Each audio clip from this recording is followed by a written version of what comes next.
Thank you thank you thank you. नमस्कार नमस्कार नमस्कार.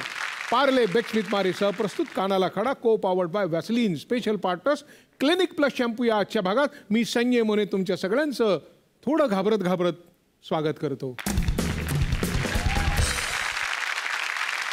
मी घाबरलो अशासाठी म्हटलं की आज जे पाहुणे येथे येणार आहेत ना त्यांच्या समोर जर असे कानाचे खडे काढले आणि त्यांना जर राग आला नुसता आणि त्याने नुसतं एक पाऊल जरी पुढे टाकलं ना तरी समोरच्याला पाणी सुद्धा मागायची वेळ येणार नाही. समोरच्याला म्हणजे मला हो. त्यात त्यांची जन्मतारीख आहे 5. या व्यक्तींचा राग आहे ना हा समोरच्यासाठी कधी प्रलय ठरू शकतो. आजच्या पाहुण्याच्या मध्ये काय माहिती का, एक वेळ जेवलं नाही तरी चालेल पण रोज व्यायाम केलाच पाहिजे. अहो इतकं त्याचं या व्यायामावर प्रेम आहे. अरे हा पाहुणा देवाच्या रूपात तुम्हाला कलाकार म्हणून आवडला, भावला, तुम्ही प्रेमात पडलात त्याच्या आणि देवदत्त नाव असलेल्या या कलाकाराला चांगला माणूस म्हणून तुम्ही मनामध्ये एक जागा दिलीत. स्वागत करूया देवदत्त नागे याचं. मेरी बॉडी की ये रीत है, जिम के बाद ही जीत है. मेरी बॉडी की ये रीत है, जिम के बाद ही जीत है. मेरी मोटर बाइक मेरी खुशी और गिटार में संगीत है. मेरी बॉडी की ये रीत है, जिम के बाद ही जीत है.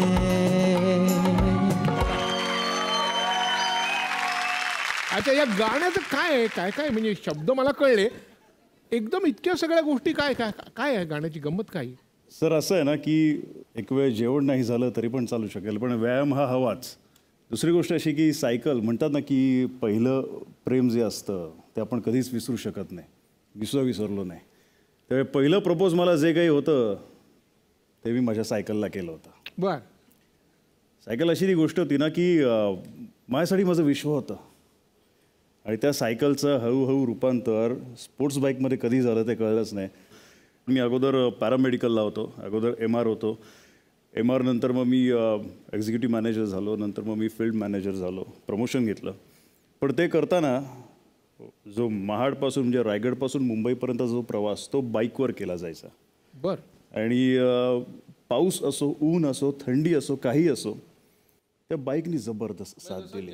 ते बघा देवाला सुद्धा किती ते त्याची काळजी की मला अशी सिरियल त्यांनी दिली की ठीक आहे बाईकने देतात पण तुला मी घोडा देतो घाबरू नकोस. पण आयुष्यात सगळा प्रवास त्या रस्त्यांप्रमाणेच होता खडतर. होय अगदी. म्हणजे फार मला वाटतं इथपर्यंत येण्यासाठी फार कमी वेळा हायवे मिळाले असतील. बऱ्याच वेळा पाऊलवाटाच जास्त होत्या. टोल किती वेळा भरायला लागला आणि वाटत. सो टोलपेक्षा ना गाडी ॲव्हरेज फार कमी देत होती हो. सो तो ॲव्हरेज चांगला येण्यासाठी खूप प्रयत्न केले आणि शेवटी मला एक असं पेट्रोल पंप मिळालं ना की त्या पेट्रोल पंपवर पेट्रोल भरल्यावर मला असं वाटलं की माझ्या गाडीतलं पेट्रोल संपतच नाही आणि ते पेट्रोल पंप म्हणजे होतं झी मराठी. आणि त्या पेट्रोल पंपवर मला सांगितलं की आमच्या इथे एक व्हाईट पेट्रोल आहे तर ते व्हाईट पेट्रोल घेण्यासाठी तू येशील का. म्हटलं कुठलं पेट्रोल. तर ते बोलले जय मल्हार. ते मी घेतलं आणि अजूनपर्यंत माझ्या बाईकचं पेट्रोल एक थेंब सुद्धा कमी झालेलं नाही आहे. तुमच्या वडिलांनी तुम्हाला खूप मार दिला असेल, ओरडले असतील का असं वाटतं सर. मी गुणी मुलगा असू शकतो. पण सर कितीही आपण गुणी असलो ना दिवसाला मार खायलाच लागतो. कारण आपल्या नेहमी आपल्या आई वडिलांना ते गुण आहेत ना त्याच्यामध्ये वाढ होणंच गरजेचं असतं. त्याच्यामुळे ते आपल्याला ओरडत असतात. सो असे ओरडणारे जरी वडील असले ना तरीसुद्धा त्या तिकडे जय मल्हारचं टायटल सुरू असल्यावर ते स्वतः नमस्कार करायचे. ते फार वेगळी गोष्ट होती माझ्यासाठी. आधी त्यांना वेगळ्या कारणाने नमस्कार करायला लागला. हो बाबा तू आता हे बास कर, जे काय असेल ना बास कर. तुझा हा जो काय दंग आहे तो कमी कर. तुमचं ऐक जरा, द्वाडपणा करू नकोस म्हणून ते कोपऱ्यापासून जोडायचे. पण जय मल्हार चालू झाला तो कोपरा सुटला आणि असा आला की ते खंडेर आहे त्याला दिसला. बरं जय मल्हार हा एकटा नाही शोभत, त्याला बरोबर कोण लागतं. पार्वती पहिले. हाक मारा खऱ्या आयुष्यातले. कांचन.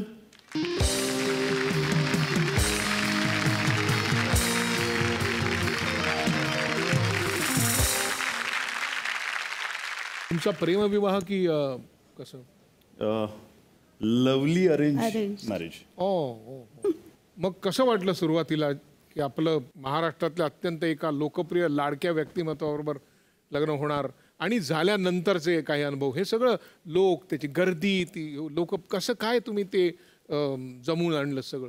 त्यावेळेला ही बॅकग्राऊंड काहीच नव्हती. त्याला आवड पहिल्यापासून. कॉलेजमध्ये सुद्धा तो कधी अभ्यास हा तो व्यवस्थित म्हणजे अभ्यासाकडे फोकस होताच त्याचा, पण इतर ॲक्टिव्हिटीजसाठी जास्त कॉलेजमध्ये तो ओळखला जायचा. म्हणजे नेहमीच एक वेगळी पर्सनॅलिटी असं. चांगल्या ऍक्टिव्हिटीसाठी. हां. ऑब्व्हियसली. म्हणजे गिटार वाजवणं किंवा तो रांगोळी स्पर्धांमध्ये त्यांनी बक्षिसं घेतलेली आहे. तो उत्तम चित्र स्केचेस काढतो. त्यामुळे ह्या सगळ्याच गोष्टी म्हणजे खूपच असं काहीतरी असं होतं. म्हणजे त्या काय ह्याच्या स्वभावामध्ये असं आहे की जे वाटलं की नाही बाबा हे सगळं ठीक आहे, गुणी आहे, बाळ अत्यंत चांगले, पण या बाबतीत कानाला खडा?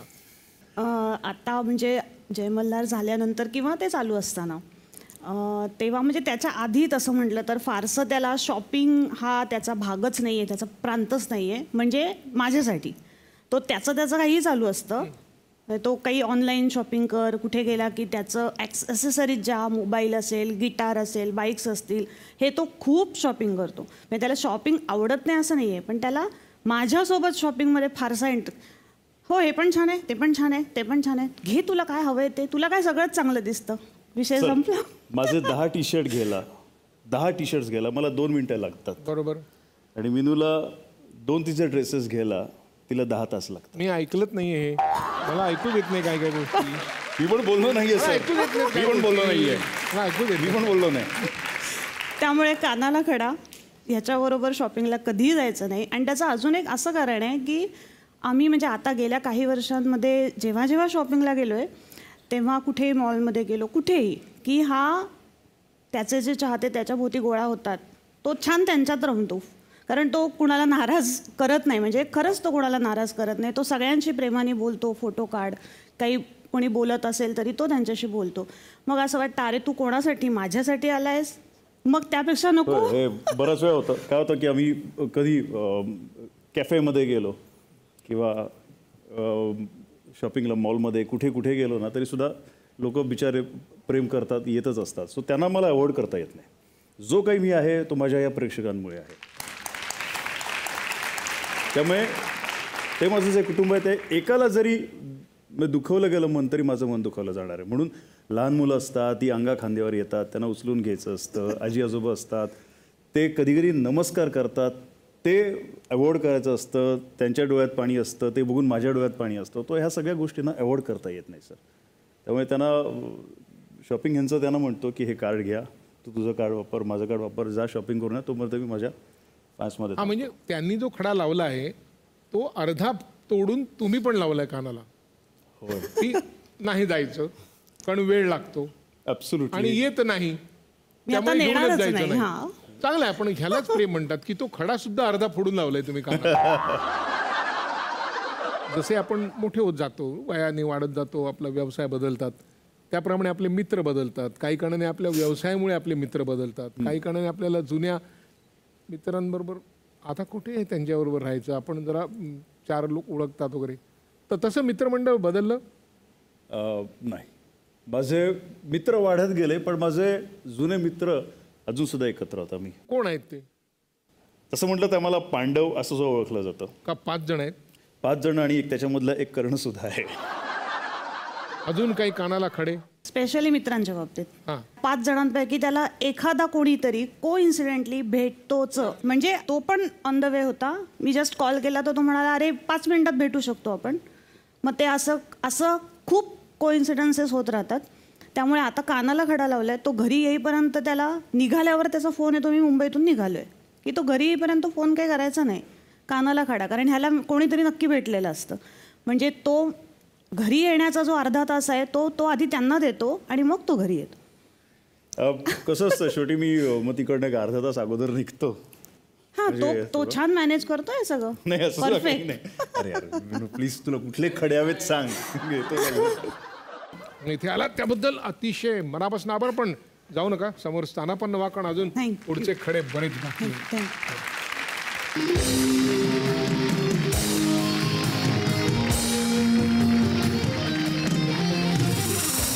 काय आहे मी असं ऐकलं की ते फिश बनवता बनवता अदृश्य होतं, असं काहीतरी एक किस्सा आहे त्याचा. अहो सर काय जाऊ दे ना. नाही नको नको, मी एक करतो. मी ते पांडवांनाच बोलवतो, ते आलेच पाहिजे. पांडव या. आई शपथ.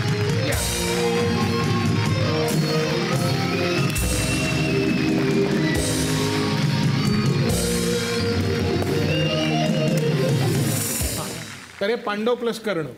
आता ओळख करून द्या. पारिजात वनगे, त्याच्यानंतर विजय तांबोळी, त्याच्यानंतर रमेश. काहीही हो, तो फक्त खरं खरं बोलतो. बोलतो. तो फक्त खरं बोलतो. म्हणजे मी ठामपणे सांगू शकतो की ह्या युगामध्ये सत्यवचनी कोण असेल तर तो एकटा रमेश आहे. ग्रेट. कौस्तुभ सुद्धा जॉब करतो आणि हे बघा त्याच्या मिशिनकडे बघून तुम्हाला नक्की वाटेल की तो कर्ण आहे. माझा सर्वांचा लाडका अमित. सो हे सगळे आमचे खंदे खिलाडी आहेत. आता मूळ विषयाकडे. ते मासे स्वयंपाक करताना गायब झाला सर काय काय विसरला होतात ना. मी सुद्धा बरोबर सांगत होतो की ते विसरायला. मी विसरत नाही. ते काय आहे, कोण आता सांगेल? आम्ही व्याघ्रेश्वरला जातो सगळे ट्रेकिंगसाठी. म्हणजे अख्खा ग्रुप आहे तिथे. थोडं ट्रेकसारखंच आहे, ते चालत जायला लागतं. तर हा तसाही चांगला बनवतो जेवण. थँक्यू. त्यामुळे आम्ही सगळी ती जबाबदारी त्याला दिलेली असते. तो करता करता हळूहळू बघितलं आम्ही तर बाकी काहीच नाही आहे, फक्त रसाच आहे त्याच्यामध्ये. फिश गायब. नंतर कळलं का पण त्यांनी सांगितलं काय की विरघळून गेले. हां त्याला जास्त झालंय, शिजलं झालं. खरंच सांगतो मम्मी शपथ, ते सर थोडा जाळ जास्त झाला हो. तो जाळ झाला तो कमी करताना अजिबात येत नव्हता मला. तो ते गळून गेले. त्यामुळे ते काय करायचं नाही, होईल अजून अशा ह्याच्यात मध्ये. आणि आम्ही त्याच्यामध्ये 2 प्रकारचे फिशेस टाकले होते, मच्छी टाकली होती. एक लवकर शिजते, एक उशिरा शिजते. आणि ते करता करता सगळे.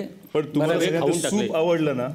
हा, मुळात मला सूप बनवायचं होतं असं त्याचं. मला फिश काही बनवायची होती, मला सूप बनवायचं होतं. मला त्या दिवशी तुम्हाला सूप प्यायला जायचं. मग त्यानंतर तुम्ही ट्रेकला गेल्यानंतर किती वेळ ह्याला जेवणाची डिपार्टमेंट दिलं? नाही जेवण नंतर मला आराम मिळत गेला थोडा. फक्त त्याला चहा बनवायला द्यायचो आम्ही. तो चहा सुंदर बनवतो. बाकी जेवण नाही, कानाला खडा. बाबा तू जेवण नाही बनवायचं, आम्ही बनवू. अच्छा, तुम्ही सगळे शाळेपासूनचे मित्र, कॉलेजपासूनचे मित्र, नोकरी काय कधीपासून? कॉलेज. म्हणजे आमची ओळखच भांडणापासून झाली होती. NSS कॅम्पच. भांडणं एवढी की समोरची जी बघणारी व्यक्ती असतील किंवा शाळेमधले कॉलेजमधले जे मित्र होते त्यांनी असं गेस केला असेल सरांपासून की ही व्यक्ती कधी एकत्र येणार नाही. कारण त्याचं वागणं वगैरे सगळं जनरल जी आपण जगतो तर आलाय काय असं, तर त्याचं एक परफेक्शन इतकं होतं ना त्याच्या जगण्यामध्ये की ते जाणवायचं आम्हाला. मग चल रे काय तू, हा कोण आहे, काय करतो या. म्हणजे त्याचं येणं, त्याचं सकाळचं आवरणं वगैरे. आता NSS कॅम्पमध्ये आपण इथं कडाकडी थंडी पडले, पोरं उठायला तयार नाहीत सकाळी. आणि हा उठून ब्रश वगैरे करून हा त्याच्या टायमामध्ये रेडी. तर हे जे पर्टिक्युलरपणा त्याच्यामध्ये होता तर ते नॉर्मल ह्याच्यामध्ये नसतं. ते ध्येय जे टार्गेट्स वगैरे करणारी माणसं आहेत ना, जे आत्ता आम्हाला समजतंय की एक्झॅक्टली तो काय होता. मी पण तेव्हा सांगायचं मी की तुम्ही सगळं लवकर हो उठा. ते तो विषय. पण तुम्ही काय ऐकलं नाही तेव्हा मी कानाला खडा लावला. चमचा का गायब केला होता तुझा? सर स्पून ऍक्च्युली ते स्पून म्हणून आहे. तुम्हाला घरी नीट जायचंय ना. काय किस्सा आहे तो? कॅम्पला असताना आम्ही सगळे हाताने जेवायचो आणि हा फक्त स्पूननी जेवतो. म्हणजे आम्हाला तेव्हाच कळलं की स्पूननी जेवतो. तो पण आम्हाला चमच्यामुळेच माहिती होतं. पण तेव्हा आम्हाला कळलं त्याला चमच्याला स्पून म्हणतात. आणि स्पूननी जेवायचा. पण का स्पूननी का? त्याला ती सवय होती. आता आम्ही सगळे हाताने जेवतो आणि तो एकटा स्पूननी जेवायचा. मग ते आम्ही विचार केला ह्याला आपल्याबरोबर घ्यायला हवा. तर आम्ही स्पून गायब केला. 2 दिवस लपवून ठेवला त्याचा स्पून. नंतर शेवटच्या दिवशी त्याला जाता देऊन टाकला आणि नंतर तो हाताने जेवायला लागला आमच्याबरोबर. ऍक्च्युली काय असायचं की माझं अर्ध शिक्षण माझं मिशनरी स्कूलमध्ये झालेलं आहे. सो त्या तिकडे ती सवय असायची. आणि जेव्हा मी कॅम्पला एकत्र होतो ना तेव्हा बंधारे बांधायचं हे वगैरे. आता मी कानाला खडा लावला की एवढं हायजिनिक नाही राहायचं तरीसुद्धा दिवसातून हात धुवून आलं ना तरीसुद्धा थोड्याने वाटलं की हात धुवून येतो, पायात पाणी घेतो. मी कधी कधी दिवसातून 5-6 वेळा सुद्धा आंघोळ करतो की मला ते. सो त्यामुळे त्या चिखलामध्ये मातीमध्ये तेव्हा अक्कल नव्हती म्हणून त्या मातीमध्ये हात घालायचे वगैरे. आणि नंतर त्याच हाताने जेवायचं नाही, मग स्पून हवा, चमचा हवा. एक्झॅक्टली. पण आता एक गोष्ट कळते की त्या मातीची चव काही और असते सर. जी अक्कल नव्हती, जी अगोदर अक्कल नव्हती की त्या मातीला आपण असं काय, ते आता कळते की ती भूमाता किती मोठी आहे. त्यामुळे आता असं वाटतं ना त्याच्या हात बरबटले ना तर उलट त्याच हाताने खाल्ले तर कदाचित माझे मसल्स अजून मोठे ते असं मला वाटतं. सो आता मी नाही, पण हा फरक नक्कीच आहे. कारण आम्ही कुठे पण जातो आता, एक मोठमोठ्या हॉटेल्समध्ये ह्याच्यामुळे आम्हाला जायला मिळतं, किंवा एखादी पार्टी किंवा फंक्शन्स असेल किंवा इन्व्हिटेशन्स असते त्याला, पण तो स्पून कधीच वापरत नाही. तो कुठेही असू दे आणि किती मोठी माणसं असू दे, कितीही मोठं हे असू दे, फंक्शन असू दे, तो हाताने जेवतो. तुमचे अजून एक मित्र आहेत, तुम्हाला बालम म्हणणारे नाही आहेत पण आहेत मित्र. त्यांना काय बालम आहे माझं टोपण नाव आहे. मला घरात सगळे बालमक मारतात. हाय देवा, हाय, जय शिवराय. जय शिवराय. मला माहिती आहे महाराष्ट्रात सगळेजण तुझ्याकडे वेगवेगळ्या नजरेनं बघतात. तुझ्याविषयी एक प्रचंड आदराची भावना आहे. पण मित्रा, माझा नाईलाज आहे, कारण कार्यक्रमाचं नावच कानाला खडा आहे. त्यामुळे खरं काय ते सांगावं लागेलच. आता तुझ्याविषयीची महत्त्वाची गोष्ट सांगतो. ती गोष्ट म्हणजे तू एक खूप खूप खूप चांगला माणूस आहेस. तुझ्याविषयी काय कानाला खडा लावणार. खरं तर आपली पहिली भेट झाली ती राजे शिवछत्रपती मालिकेमध्ये महाराजांच्या 10 अंगरक्षकांपैकी एक म्हणून तू आला होतास तेव्हा. त्यानंतर वीर शिवाजीमध्ये तू नरवीर तानाजी मालुसरेंची भूमिका केली आणि त्यानंतर जय मल्हारमधून खंडेरायांच्या भूमिकेतून तू अवघ्या महाराष्ट्राला वेड लावलंस. आपण वीर शिवाजी नावाची मालिका करत होतो तेव्हा तानाजी मालुसरेंची भूमिका करताना तू एक दिवस मला सांगितलं होतंस की राजे, मला असं वाटतं की रात्री माझ्या स्वप्नात उमरड गाव आलं आणि मला असं वाटतं की तानाजी मालुसरेंची जन्मतिथी आणि माझी जन्मतिथी एकच आहे, त्यामुळे मी तानाजी मालुसरेंचा पुनर्जन्म आहे की काय. मला वाटतं की या पद्धतीनं जी भूमिका करतोस तिच्याशी समरस होत जाणं हे खरोखर शिकण्यासारखं आहे. पण त्याचवेळी मित्र म्हणून एक नक्कीच सल्ला देईन, ते म्हणजे जेव्हाही आपण लार्जर दॅन लाईफ व्यक्तिरेखा साकारतो तेव्हा आपण आपला प्रयत्न करत असतो, पण त्या व्यक्तिरेखेचा जो ऑरा असतो, त्या व्यक्तिरेखेचा जो इतिहास असतो तो नकळत त्याला चिकटला जातो. आणि कलाकार म्हणून आपण त्रयस्थपणे जर या भूमिका साकारल्या तर मग येणारा ऑरा, जाणारा ऑरा हा त्रयस्थपणे आपल्याला पाहता येतो. आणि तसाच तू पाहावास अशी माझी कायम इच्छा आहे. आपण प्रत्येक वेळी फोनवर बोलतो तेव्हाही हेच करतो. देवदत्त नागे जेव्हा फोनवर बोलतात तेव्हाचा एक किस्सा मात्र वेगळा आहे. सर्वसामान्यपणे एखाद्या मित्राचा फोन आला तर तो काय म्हणतो, हा मित्रा कसा आहेस, काय चालू आहे, काम काय सुरू आहे, तब्येत कशी आहे, घरचे कसे आहेत, फलाना गोष्टी आपण बोलत राहतो. देवदत्त नागेंचा जेव्हा फोन येतो तेव्हा पहिलं वाक्य असतं, कसे आहेत राजे, आणि दुसरंच वाक्य असतं, वर्कआउट कसा सुरू आहे. त्यामुळे देवदत्तचा फोन आला की प्रत्येक वेळी आधी विचार करावा लागतो, जर आपला वर्कआउट सुरू नसेल तर याला काय उत्तर द्यायचं याचा विचार करावा लागतो. जर वर्कआउट सुरू असेल तर आपला काय काय वर्कआउट सुरू आहे हे सगळं आठवावं लागतं आणि मगच फोन रिसीव्ह करता येतो. पण कायम फिटनेससाठी जागरूक असलेला आणि कायम त्यासाठी डेडिकेटेड असलेला असा हा एक कलाकार आहे आणि त्याचं खरोखर मला खूप खूप खूप कौतुक आहे. हां, एक मात्र देवदत्त नागे धादांत खोटं सांगतात, ते म्हणजे देवदत्त नागेंना कुठलंही व्यसन नाही. हो, असं लोक म्हणतात देवदत्त नागेंना सुपारीचं फार मोठं व्यसन आहे. पण महाराष्ट्रातले लोक प्रेमापोटी तुला बोलवतात आणि तू जातोस आणि लोकांना नाराज करत नाही, ही कौतुकाची गोष्ट आहे. त्यामुळे देवदत्त तुला मनापासून हीच शुभेच्छा की इतका चांगला माणूस कसा असू शकतो हा प्रश्न पडावा इतका तू चांगला आहेस. तुझा हा चांगुलपणा असाच टिकून राहो आणि तुझ्यासारखा एक बलदंड अभिनेता हा मराठी चित्रपटसृष्टीला आहे याचा आम्हा सगळ्यांना अभिमान आहे. तुला अशीच चांगली चांगली कामं मिळत राहो, चांगल्या चांगल्या भूमिकांमधून तू प्रेक्षकांसमोर येत राहो, हीच माझी मनापासून शुभेच्छा.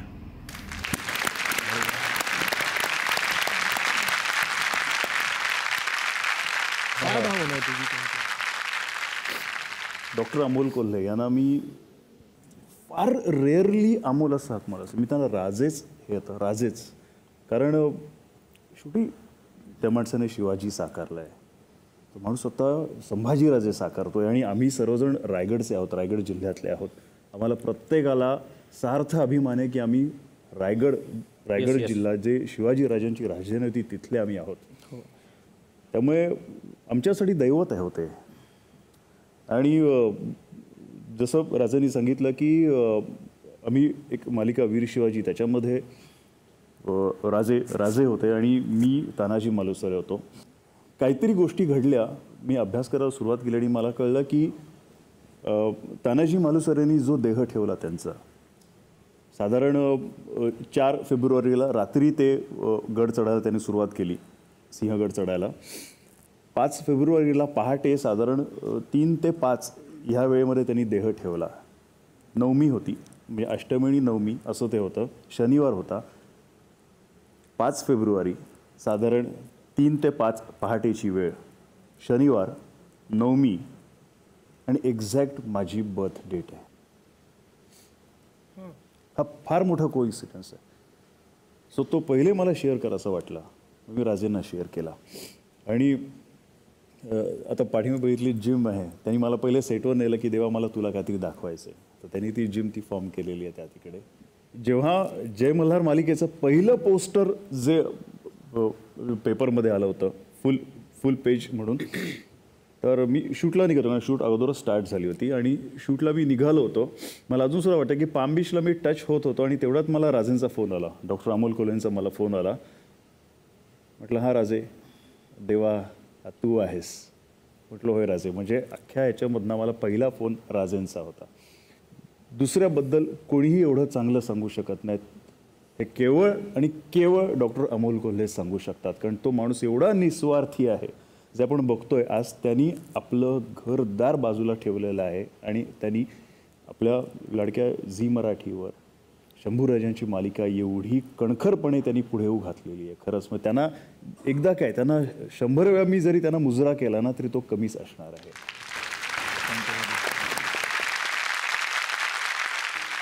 इतकी वर्ष तू बाईकवरनं फिरतोय, सर्व सुरक्षेचे नियम पाळून, ॲब्सोल्युटली. जे बहुसंख्य दुचाकी स्वार करत नाही, तर त्यांना तू काय सांगशील? कानाला काय खडा लावायला सांगशील? त्यांना काय करावं? त्याने मी त्यांना पहिली गोष्ट एक सांगेन की साधारण 31 डिसेंबरला फार वाईट प्रकार घडतात. एक वेगळाच नशा असते दारू पिऊन. पहिली गोष्ट मी सांगेन की तुम्ही प्रत्येकाने कानाला खडा लावायचा की मी दारू पिऊन गाडी चालवणार नाही.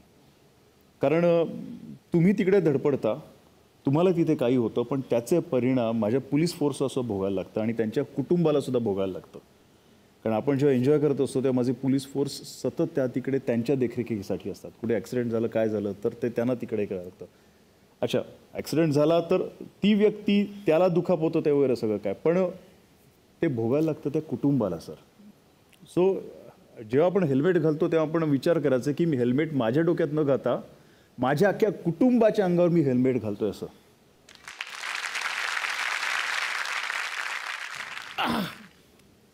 पांडवांनो, तुम्ही इथे आलात आणि बालपणाचं सगळं महाभारत उलगडून दाखवलं, कानाचे खडे सगळे सांगितलेत, त्याबद्दल तुमचे आभार. समोर आसनस्थ व्हा तुम्ही.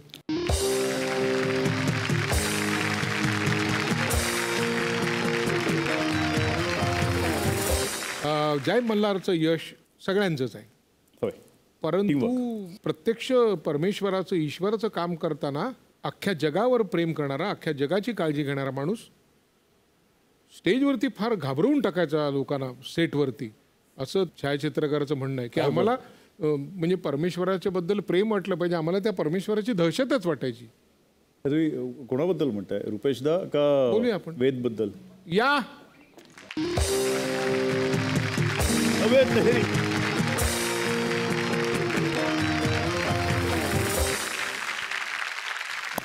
सर, जय मल्हारला आमचे मेन DOP होते रुपेश तटकरी आणि त्यांना असिस्ट करायचा आणि नंतर त्याची प्रोफिशन्सी एवढी वाढत गेली. रुपेशदांचं सुद्धा आमचं काम बरंच वाढत गेलं, कारण जय मल्हारनी सगळ्यांनाच हात दिला होता, खंडेरांचा हात होता डोक्यावरच. सो त्यामुळे मग अख्खी नंतर जय मल्हार वेद हँडल करायचा. वेदांत राऊत, त्याला आम्ही वेद बोलतो. आणि वेद आणि माझी मैत्री अशी बघा ना की देव DEV त्याच्या अपोजिट केलं की VED वेद असं होतं. पण म्हणून त्याला जो सगळ्यांना भक्तांना अनुभव येतो त्याच्या उलट अनुभव आलेला आहे. ते त्याचं प्रेम आहे हो. काय काय काय कानाला काय खडा खडा खडा खडा ते मगाशी मी ऐकलं ते खूप असे वाजत होते की खडा पटपट पटपट पट. तर भरपूर गोष्टी आहेत. First I would like to say म्हणजे पहिली गोष्ट ही आहे की थंडीचा टाईम असायचा डिसेंबरमध्ये आणि आम्ही लोक शूटिंग करायचो फिल्म सिटीमध्ये. तर दिवसा लाईक एक्स्ट्रीम ऊन असायचं आणि लेटर म्हणजे संध्याकाळनंतर बऱ्यापैकी थंडी पडायला लागायची आणि थंडी म्हणजे फिल्म सिटीमध्ये थंडी use to go like 15 degree 12 degree वाला प्रकार बाहेर असेल त्याच्यापेक्षा हां एक्सटिरियर असायचं. हां म्हणजे फिल्म सिटीचा गेट जर तुम्ही क्रॉस केला ना तर तुम्हाला नॉर्मल वाटायचं. एकदा फिल्म सिटीमध्ये एंटर केलं की लाईक क्लायमेट बऱ्यापैकी चेंज व्हायचं. तर नाईट एक्सटिरियर असायचं 90% आमचा नाईट एक्सटिरियर असायचं. एक्सटिरियर सिक्वेन्सेस असायचे. तेव्हा असं असायचं की सगळेजण कवर्ड असायचे आणि स्पेशली मी तर जॅकेट मफलर्स ग्लव्ज मलमल तोंडाला फक्त डोळे दिसायचे. फक्त डोळे दिसायचे असा प्रकार असायचा. तर देवाचा फक्त त्या घंटांचा आवाजाला सुरुवात झाली की सेटवरती धावत आहो की देवा येतोय भाग जाओ आता सबका जॅकेट निकालेगा. याचं म्हणणं असं असायचं की मी काहीच नाही घातलेलं मी फक्त धोत्रीत आहे आणि तुम्ही लोक की जॅकेट वॅकेट घालून फुल कव्हर करून तुम्ही लोक शूट करतायत आणि मैं थंडी झेल रहा केला. हे बरोबर नाही आहे. तर तो एक खाण्याला खाडा पकडलेला मी की नाही देवा येतोय पळा. ॲक्च्युली काय व्हायचं की खरंच 12 डिग्री वगैरे आणि मी फक्त माझ्या अंगावर जो काय कपडा असायचा बेअर तर तो म्हणजे एक ती घंटा असायची. ती घंटा ना एकतर खऱ्या घंटा होत्या त्या तांब्याच्या त्यामुळे त्या थंडीमध्ये त्या अजून थंड पडायच्या. त्या अशा पूर्ण थरथरायचं आणि मी आलो शॉल घेऊन यायचो आणि शॉर्टच्या वेळी शॉल काढायचो आणि तो शॉर्ट इलॉंगेट व्हायचा त्यामुळे नंतर ही शॉल कुठे जायची कळायचं नाही. तर बघायचो हे सगळे पॅट हा फक्त डोळे दिसतात त्याच्यावरनं ओळखायचं आवाजावरून ओळखायचं. अच्छा हा वेद आहे वेद ॲक्शन देतोय. मग मी सणकायची म्हटलं अरे मी इथे थंडीमध्ये आहे आणि तुम्ही लेखावरून तुम्ही सगळे पूर्ण पॅक वगैरे. मग काय जो येईल त्याच्याकडनं स्पॉट असो कोणी असो त्यांच्या सगळ्यांचे जर्कीस एकदा असं ढीक जमलं होतं असे सगळ्यांचे जर्कीस इथे आणून टाका नाही तर मी शॉट देणार नाही. सो त्यामुळे सगळे ते असे जर्किन साईड झाले होते. आणि नंतर काय झालं होतं एकदा एका आमच्या स्पॉट दादाला ना त्या माझ्या त्या सगळ्या प्रकारामुळे ना तो त्रास झाला होता आणि सर्दीचा खूप त्रास झाला आणि खूप त्याला टेम्परेचर झालं. त्यापासून कानाला खडा लावला की अशी मस्ती करायची नाही आपण. सेकंड थिंग वॉज तो एक तर फिटनेस फ्रीक आहे. त्याचं असं असायचं की मैं जिम जा रहा है सब कुछ सही आहे तुम्ही लोक पण थोडा फिट राहा. तर असा प्रकार होता की शिफ्टचं काहीच नव्हतं प्रकार 9 to 2 नाही तर मग 7 ते 7 24 तास कधी पॅकअप टायमिंग काहीच नव्हतं जयमल्लारमध्ये. शूटवाला प्रकार होता. तर असं व्हायचं की नाश्त्याला आपलं संध्याकाळी काय यायचं वडापाव आ रहा आहे समोसा पाव आ रहा आहे आणि याचं प्रॉपर फ्रूट्स स्प्राउट्स हे ते ऑल डाएट स्टाफ. आणि माझं असं असायचं की वडापाव आ रहा आहे खा लेते यार भूक लगाय आणि खाऊ द्यायचा. खाल्ल्यानंतर मग येऊन पोट पकडायचा. आणि माझं नाही प्रत्येकाचं बॉडी बनव यार बॉडी बनव तो वाला प्रकार होता. आणि मग त्याच्यानंतर हळूहळू देवा जर समज लंच ब्रेकमध्ये कधीतरी आला तर मग पळा बिकॉज माहिती आहे की हा पोट पकडणार आणि मग इथले जिम जाया करो अभी खा रहा है लेकिन बाद में जिम जाओ. अरे वो क्या असं ते दाखवायला की हे किती फॅट्स वाढलेत ते नाही अभी जाएगा. पण तुमचं असं रात्री बेरात्री शूटिंग चालायचं तेव्हा व्यायामशाळा थंड असायची नाही. तेव्हा ॲट टाइम जसं असायचं ना की सकाळपासून 7 o'clock शिफ्ट आहे तर जर मॉर्निंग आणि जिमला जाऊन आला तर ऑब्वियसली फॉर लाईक 2 hours याची बॉडी पंप्ड असायची फुल. म्हणजे आता पण आहे ऑब्वियस पण त्या टायमाला अजून थोडा जास्त बायसेप्स वाटायचे. तर ॲट टाइम 2:30 वाजता शॉट लागला जिकडे हा फुल पंप टोन येतो आहे. तर त्या टायमाला आता याने डंबल्स आणलेले पण that was in the makeup room. तर ते पॉसिबल नव्हतं बिकॉज खूप लांब होते मेकअप रूम. तर मग त्या टायमाला क्रेन आहे ट्रॉली जे क्रेनचे वेट्स असतात ते वेट्स घेऊन use to pump his body instantly. ते शेवटी वेट असतो की त्याच्यावरचं प्रेम फार वेगळं असतं. पण आता तुमची क्रेन आहे त्याचे वेट्स हा पंप करतो तर तुम्हाला कधी नाही वाटलं आपलीच क्रेन एक 2 तरी असं करा. नाही मी चॅलेंज मी सांगून थकलो आणि कानाला खडा लावला की यांना सांगण्यात काही अर्थ नाहीये. असा एक मित्र तुला मिळाला या प्रवासामध्ये अरे चांगली गोष्ट आहे. धन्यवाद. अजून आहेत काही कानाचे खडे बाकी आहेत समोर बसा. देवदत्त तुला जितकी अभिनयाची आवड आहे तितकीच व्यायामाची आवड होती बरोबर आहे अजूनही. मग जर तू असाच व्यायाम करत राहिला असतास तर तू भारतश्री किंवा विश्वश्री असाही झाला असतास की. ॲब्सोल्युटली म्हणजे माझं मला वाटत होतं की मी तशा पद्धतीचा शेवटी व्यायामाच्या अशा पद्धती असतात. सो तशा पद्धतीचा मी व्यायाम केला असता तर कदाचित मी मिस्टर युनिवर्स किंवा मिस्टर ऑलिम्पियापर्यंत जाऊ शकलो असतो. पण शेवटी कसं असतं की एक द्विधा मनस्थिती होत गेली की आपण मीडियाकडे सुद्धा जावं, म्हणजे मॉडेलिंगकडे जावं, अभिनयाकडे जावं. आणि मग ते करताना अभिनयाचा पगडा जास्त बसला. मग एक विचार केला की याच्याशी निगडीत गोष्टी काय आहेत. मग अभिनय आणि बॉडी बिल्डिंग किंवा अभिनय आणि फिटनेस हे मी एकत्र केलं. आणि याचं परफेक्ट उदाहरण म्हणजे जय मल्हार. आता एक व्यक्ती आहे तिचा आपण हे बघूया क्लिप. ओके. ते स्वतः मिस्टर युनिवर्स, मिस्टर वर्ल्ड वगैरे आहेत आणि ते काय म्हणतात, त्यांनी काय कानाला खडे लावलेत बघूया. नमस्कार, मी संग्राम चौगुले. आणि देवदत्ताविषयी जर काही बोलायचं असेल तर देव आणि लहान मुलं यात काही फरक नसतो. सेम तसंच देवचं पण आहे. कारण बऱ्याच गोष्टीमध्ये तो इतका सिरियस असतो की मला वाटतं की फिटनेसच्या बाबतीत तो माझ्याशी नेहमी कन्सर्न करतो की कुठलीही गोष्ट जर त्याला झाली अबाउट फिटनेस. आता लास्ट टाइमचं एक सांगतो की त्याला एक छोटी इंजुरी झाली होती. त्याचा काप पूल झाला होता ड्युरिंग शूटिंग. तर त्याने मला रात्री 12:30-1च्या आसपास फोन केला होता की संग्राम अरे यार असं झालं आहे की माझं शूट चालू असताना मसल पूल झाल्याने मला आता खूप भीती वाटते. तर मी त्याला एवढं सांगितलं की फक्त मसल पूल झाला असेल, जर इंजुरी असेल तुला चालता पण नाही आलं असतं. पण त्या गोष्टीशी मी त्याला रेस्ट घेण्याचं सांगितलं. पण 1 आठवडा तुम्हाला फॉलो करत होता की संग्राम अजून थांबत नाही आहे. नंतर थांबला असेल कदाचित पेन त्याचा आणि मग थोडं त्याला समाधान वाटलं असेल. तर देवदत्त अतिशय सिरियस आहे त्याच्या फिटनेसच्या बाबतीत. त्याच्याकडून मी एक कानाला खडा लावला की जर देवदत्त त्याच्या सगळ्या कामातून वेळ काढून वर्कआउट करत असेल आणि वर्कआउटला टाईम देत असेल तर आपण पण दिला पाहिजे. त्यामुळे कितीही वेळ झाला, मी पण बराच ट्रॅव्हल करतो, तर मी ज्यावेळी एअरपोर्टवरून हॉटेलवरती येतो तर हॉटेलमध्ये चेक इन न करता मी डायरेक्ट जिममध्ये चेक इन करतो. आणि ही जी सवय मला लागली ती मी नक्कीच सांगेन की देवदत्तमुळे लागली. बऱ्याच वेळ तर एक गोष्ट विसरतो की वर्कआउटसाठी एनर्जी लागते. एनर्जी डाएटमधून मिळते आणि शूटिंगमध्ये असल्यामुळे बऱ्याच वेळेस सुद्धा डाएट होत नाही आहे. आणि त्यामुळे मसलचं पंपिंग त्याचं प्रत्येक वेळेस सेम नाही होत. पण त्याला असं वाटत असतं की मे बी ते माझ्या बॉडीमध्ये काहीतरी प्रॉब्लेम आहे का, की संग्राम मला अजून काय करायला लागेल की ज्याने माझी बॉडी मसल्स माझे मोठे होतील किंवा मसल्स माझी डिफाईन होतील. तर छोट्या छोट्या गोष्टीचा अतिशय विचार करतो तो. तर देवदत्ताला मी नेहमी सांगतो की जर तुझा डाएट प्रॉपर झाला तर नक्कीच तुझी बॉडी सेम तुला प्रत्येक दिवशी तेवढीच पंप झालेली दिसेल.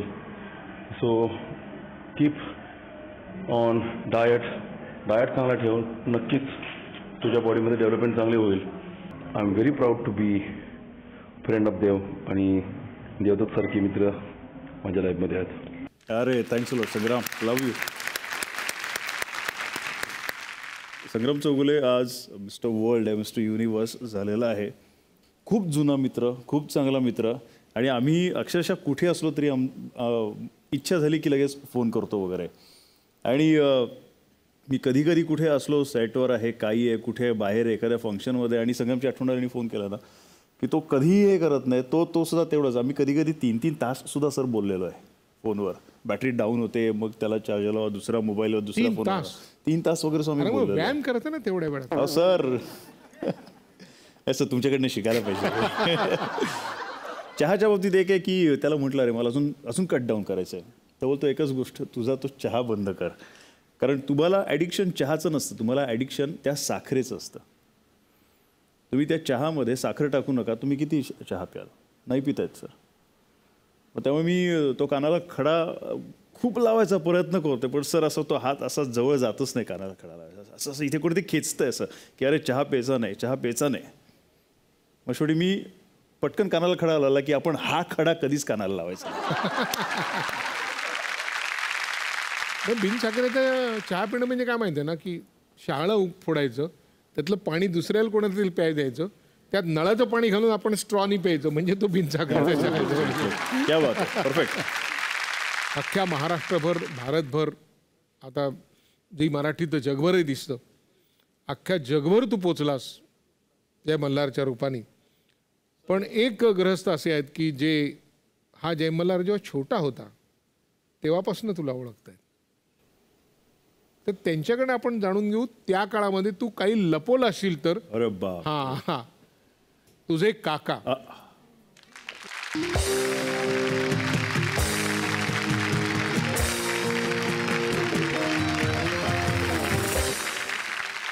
अनेकांना मदत करणारा, अनेक भक्तांच्या हाकेला धावून जाणारा असा हा जय मल्हार जेव्हा छोटा होता तेव्हा असाच होता की ह्याचे एक्झॅक्टली उलट होता? लहानपणापासून मुलाचे पाय पाळण्यात दिसतात ते मला तेव्हापासूनच दिसायला लागले. म्हणजे आता जो बाईक रायडिंग वगैरे करतोय ते त्याचं स्वप्न मी त्याला समज आल्यापासूनच पाहायला लागलो. झोपायचा असला तरी त्याच्यासोबत ती खेळण्यातली गाडी असायची. ही मॅन वगैरे वगैरे जे काही बॉडी बिल्डर्स आहेत त्याच्याशिवाय तो झोपणारच नाही. म्हणजे इतकं प्रेम त्याला त्यांच्यामध्ये दिसायचं आणि त्याचीच स्फूर्ती घेऊन तो बाईक रायडिंग करायला लागला आहे. हिमॅनसारखा होण्यासाठी त्याने खूप एफर्ट्स घेतले. साधारणतः 8वी 9वीपासून त्याने व्यायामाला सुरुवात केली. आणि हे मात्र आम्हाला काही पटायचं नाही. तुमच्यापैकी कोणी व्यायामाशी निगडीत होतं का? नाही, कोणी नाही, ॲब्सोल्युटली कोणी नाही. पण आमच्यासारखंच कोणीतरी याने एखाद्या कंपनीमध्ये मॅनेजर व्हावं. याचे मोठे पप्पा आमचे म्हणजे याचे पप्पा माझे मोठे बंधू हे सुद्धा बँकेचे मॅनेजर, मी सुद्धा मॅनेजर, दुसरा काका डेपो मॅनेजर. तर याने सुद्धा त्याच ट्रॅकमध्ये राहावं अशी आमची इच्छा होती. परंतु त्याची ती काय व्यायामाची करण्याची जी पद्धत पाहिली किंवा त्याचे जे काय एफर्ट्स घ्यायला लागला त्यामध्ये आम्ही नाराज झालो. पण आता अशी परिस्थिती आहे त्याला सांगून सांगून बाबा करू नको करू नको करू नको, पण त्याने तेच केलं आणि आता ते सांगणं बंद केलं. असा मी आपला कानाला त्यावेळेला आता खडा लावला बस. त्यामुळे त्याची जी काही इम्प्रूव्हमेंट झाली ते पाहून आता आम्ही सगळे व्यायामाला लागलो. पण एक आहे की जसं मी तुम्हाला म्हटलं की मी जे स्केचिंग करतो, स्वतः बापू खूप चांगले स्केचेस करतो, खूप चांगली रांगोळी काढतो. अलिबागमध्ये जे नाटकाचं जे काही वलय जे निर्माण झालं होतं ना ते बापूमुळे झालं होतं, एवढं मात्र खरं आहे. त्यामुळे माझे वडील ते नाटकं डिरेक्ट करायची वगैरे त्याच्यात. पण त्याची जी व्याप्ती होती ती फार तेवढी नव्हती, कारण तेव्हा कनेक्टिव्हिटीसुद्धा खूप कमी असायची वगैरे. पण अजूनसुद्धा मला ना की जगदीश नाग याचा तू पुतणा आहेस ना, हा असाच बरोबर, तू सिरियलमध्ये दिसतोस ना बरोबर, त्याचे गुण तुझ्यामध्ये आलेले आहेत. सो ती गोष्ट खरी आहे. आणि आमची एक सुप्त इच्छा होती त्याच्या पप्पांची आणि माझी किंवा आमच्या नागे फॅमिलीची. कारण याचे पप्पा ज्या वेळेला JSM कॉलेज नवीन सुरू झालं त्यावेळेला जी काही कॉलेजची नाटकं व्हायची त्या नाटकामधून त्यांना प्राइसेस मिळायचे. त्यांचीसुद्धा एक सुप्त इच्छा होती की आपल्यापैकी कोणीतरी या क्षेत्रामध्ये यावं. आपण नाही केलं तर आपण नाही गेलो तरी चालेल, पण देवाने या देवाला देऊन ती आमची पूर्ण केली. क्या बात आहे, वा.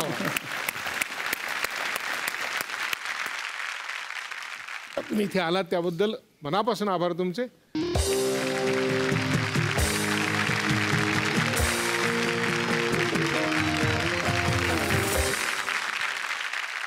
आज तुला असं सतत वाटतं ना की लोकांनी आपल्या शरीराकडे लक्ष दिले पाहिजे, तंदुरुस्त राहिलं पाहिजे, पण याचा प्रसार करायला पाहिजे, समाजामध्ये सगळीकडे पोचलं पाहिजे.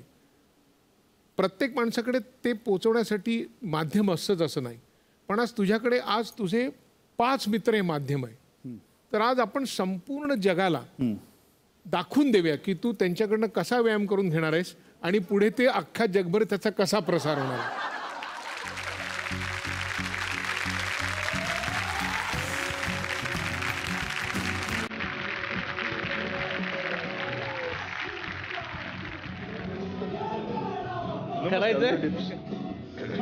चलो एक फक्त एक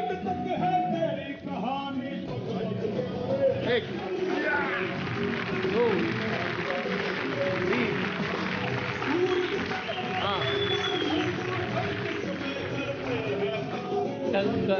अरे बात काय.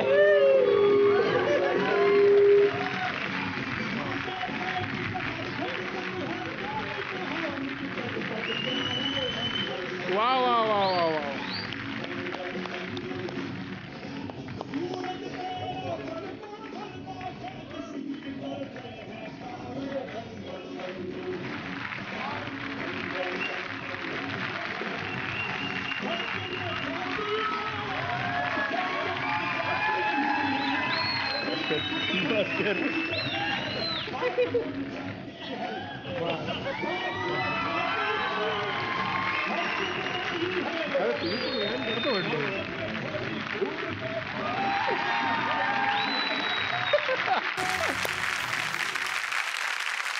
तर आपण सगळ्यांनी कानाला खडा लावला पाहिजे की आपलं शरीर तंदुरुस्त ठेवणं हे सगळ्यात उत्तम आहे. बरोबर ना? Absolutely sir. मी बाकीच्या सगळ्यांना त्याच्या आप्तस्वकीयांना विनंती करतो की त्यांनी इथे यावं.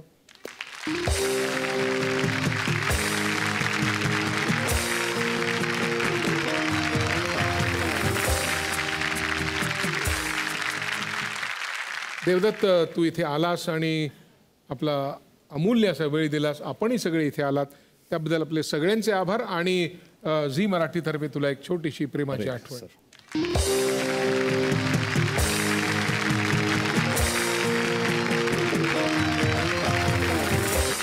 तर प्रेक्षक, वर करणी नारळासारखा टणक आणि भरभक्कम दिसणारा हा कलाकार मनाने किती हळवा संवेदनशील आहे हे आजच्या कानाच्या खड्यांनी तुम्हाला दाखवून दिलं. कानाचे खडे हे माणसांचं दिसतं त्यापेक्षा असलेलं मूळ स्वरूप आपल्यासमोर उभं करतात. तुम्ही तुमच्या भोवतालची माणसं असे कानाचे खडे लावून पारखून घ्या आणि भेटा मला पुढच्या भागात. या कार्यक्रमाचं नाव आहे पार्ले बेक्समिथ मारी सहप्रस्तुत कानाला खडा, को powered by Vaseline, special partners clinic plus shampoo.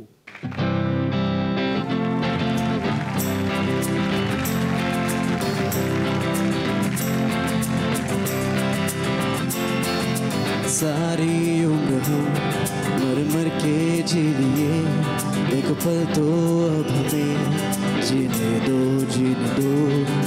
सारी उम्र हो मर मर के जी लिए, एक पल तो अब हमें जीने दो. ना ना ना ना ना ना ना ना ना na na na na na na na na na. Give me some sunshine, give me some rain, give me another chance. Wanna grow up once again. Give me some sunshine, give me some rain, give me another chance. Wanna grow up once again. Give me some sunshine, give me some rain, give me another chance. Wanna grow up once again.